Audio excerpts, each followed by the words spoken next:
getting a little bit better now.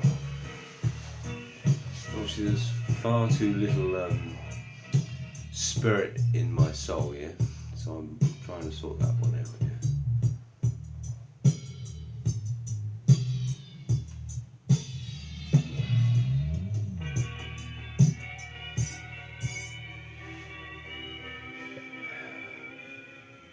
6 music. Come with me as I journey into my favourite channel. Another little plug. No, I'm joking. I don't do advertising, right?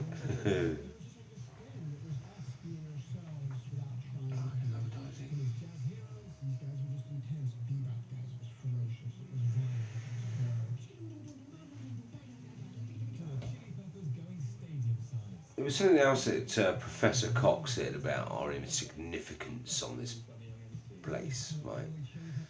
About how it all traces back. And I think he also quoted Newton and a few other fucking Freemasons, yeah? It was on Radio 6, right? It was on the Sean Keegan show this morning, right? Go and watch it on a fucking iPlayer, yeah? And I'd love to see that bloke face to face, right? And say, look, you know, I'd like to shill him out, you know what I mean? Just catch him off guard and go, Brian, is the earth flat? Yeah. And,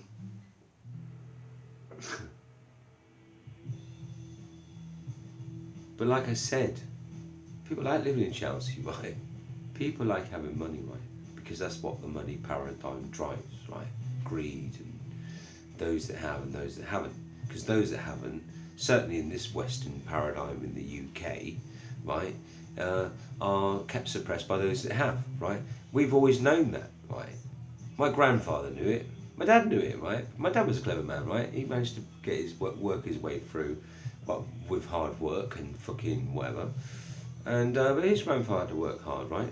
His dad worked hard, and his grandfather, and back through there, and they were part of a, you know, service and all that. And my mum's father worked for the railway works, you know, and he was part of that, you know, and coming off the land back into this industrial revolution, man. It's all a mad history, right? And then back then they didn't have access to, you know, they went to church, they got married in churches, yeah, and stuff like that. And yeah, as a child I had to go and study shit, you know. It's part of it when I was that much younger, back in the 60s, you know, the early 70s. It was a wild place. And I come through like 4 or 5 generations now. 4 generations, 5 generations, but 4 really, you know. And it's a changed place. Technology has changed things so much. I went to, I think I first started going to Glastonbury in 1986, and you could turn up that place, and if you lost your mate, you were lost, right? And you might not even see your friends until you got back to your own town, right?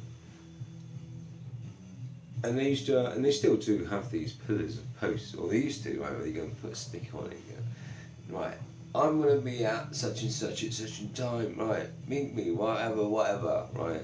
Every time I lost my friends down there, I just, yeah, and that's another story. But, and there was 2 things that changed Glastonbury from then back to, and you know, I was quite a young boy. Like Glastonbury was way, you know, I think it was going for a good 10 years before I got there, but because there was none of this, it was all sort of rock and roll, hippie, you know, bracelets and love, peace and love, brown rice, you know. And I hope it still maintains that. I've been for a while. But all the times I went, I saw many different things going on there. I remember the first rave with the Rhino and pre-dance tent, yeah, and I was there, and that was amazing. I mean, truly amazing. And then that changed Glastonbury from there. And then it went the following year, there was a dance tent, right? And then all of a sudden it all went mad. And then next thing, Glastonbury very quickly became more, I wouldn't say commercialised, but more, there's probably a lot of a lot to do with, like, you know,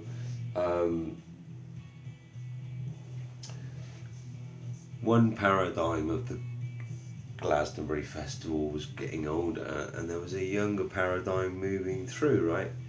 And so Glastonbury is what it is now, and it has been taken over, driven by an engine created out of something that was once upon a time just a free festival, and, like, you know what I mean, loads of hippies hanging out here. And now it's probably the most biggest known festival on the planet, right? There was another thing that changed it fundamentally. The main thing that changed Glastonbury for me was the birth of the mobile phone. Because back in the day, there would be, like, everywhere you went, there'd be people wandering around that lost people. So you just, like, tag out with a few people. You'd meet them somewhere, walk past a bonfire or something, sit down, have a chat, drink a can. Do you know what I mean? Next thing, you had new mates. Do you know what I mean? The fact you couldn't find your own mates, right? Oh, I got new friends, right? And that was what it was like early on, in the early days. But what changed it was when the mobile phone came in, so that people could contact each other, you know, almost instantly, provided you get a signal, right? But you'd get groups of people converging constantly, and that's what's changed. It changed it for me. You know, it lost its randomness. You know, its surprise. It's sort of, because when people get into groups, they sort of, the outer sort of sections start to might mingle a bit. A few hardcore might wander off, but it's not that same open, free movement thing that it was back when I first remember it, because the paradigms have changed, and what changed it was technology, and also popularity, of course. And there you go. It's a little bit of a insight about Glastonbury. Anyway, it's really nice to speak to you all. I'll do my best to answer any comments that's been put out. Please bear with me. I've got a lot of stuff going on, right? And so when I get a chance, I'll try and, say hello, right?